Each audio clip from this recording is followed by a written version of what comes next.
இப்போ நம்ம என்ன பண்ணா டீஹைட்ரேஷன் ஆஃப் ப்ரோப்பேன் 2 ஆலை பற்றி நம்ம டிஸ்கஸ் பண்ண போகிறோம்.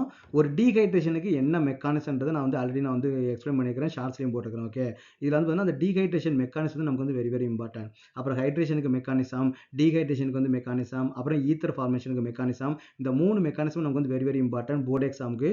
இந்த 3ல் ஏதாவது ஒன்று கேட்கறது வந்து பாசிபிலிட்டிஸ் வந்து இருக்குது. இங்கே நமக்கு என்ன பண்ணால் ரியேஜென்ட் மட்டும் கேட்டுக்கிறாங்க. ப்ரோப்பேன் 2 ஆல்லேருந்து நீங்கள் வந்து ப்ரோப்பீனாக கன்வெர்ட் பண்ணணும்னா அதுக்கு வந்து என்ன ரியேஜென்ட் யூஸ் பண்ணணும்னு கேட்டுக்கிறாங்க. இங்கே ப்ரோப்பேன் 2 ஆல் வந்து கொடுத்துருக்காங்க. அப்போ ப்ரோப்பேன் 2 ஆலோட ஸ்ட்ரக்சர் நமக்கு என்ன வரும்? CH3 CH வந்து கொடுத்துருக்காங்க. இங்கே வந்து பார்த்தீங்கன்னா ப்ரோப்பேன் 2 ஆல் என்ன பண்ணுறாங்க, OH வந்து போட்டுக்கிறாங்க. இதிலே நீங்கள் என்ன பண்ண பார்த்தீங்கன்னா ப்ரோப்பீன் வந்து நீங்கள் வந்து ப்ரூவ் பண்ணணும். ஓகேவா? அப்போ என்ன CH3 bond CH double bond CH வந்து நமக்கு வந்து வருது. ஓகே, அப்போ நமக்கு இங்கே என்ன யூஸ் பண்ணலாம் அப்படின்னு வந்து பார்த்தீங்கன்னா அல்கலின் கேமோனோஃபார் வந்து பீட்டா அட்மிஷன் இல்லை டீஹைட்ரேஷன் ரேஜென்ட் இல்லையா? டீஹைட்ரேஷன் ரேஜென்ட் பார்த்தீங்கன்னா சல்ஃபூரிக் ஆசிட் வந்து நமக்கு வந்து யூஸ் பண்ணலாம்.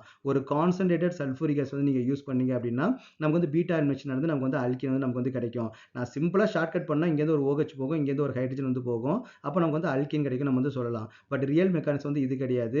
நான் மெக்கானிசம் வந்து எப்படி இருக்குன்னு சொல்லிட்டு நான் தனியாக ஷார்ட்ஸ்லையும் போட்டுக்கிறேன், நான் வந்து வீடியோலையும் நான் போட்டுக்கிறேன், அதை பார்த்துங்க. ஓகேவா? அப்போ சல்ஃபூரிக் ஆசிட் வந்து யூஸ் பண்ணலாம். அப்படி இல்லை அப்படின்னு வந்து பார்த்தீங்கன்னா 85% வந்து பார்த்தீங்கன்னா பாஸ்போரிக் ஆசிட் H3PO4 யூஸ் பண்ணலாம். நான் மறுபடியும் சொல்கிறேன், இந்த ரெண்டில் ஏதாவது ஒன்று தான் யூஸ் பண்ணணும், ரெண்டையும் வந்து யூஸ் பண்ணக்கூடாது. எய்தர் 85% சல்ஃபூரிக் ஆசிட் வந்து யூஸ் பண்ணலாம், அப்படி இல்லைன்னா சல்ஃபூரிக் ஆசிட் வந்து யூஸ் பண்ணலாம். ஓகே, கான்சன்ட்ரேட் சல்ஃபூரிக் ஆசிட் வந்து யூஸ் பண்ணீங்கன்னா வாட்டர் மாலிகுல் வந்து ரிமூவ் ஆகிடும். அப்போ நமக்கு என்ன அல்கின் வந்து நமக்கு கிடைக்கும்.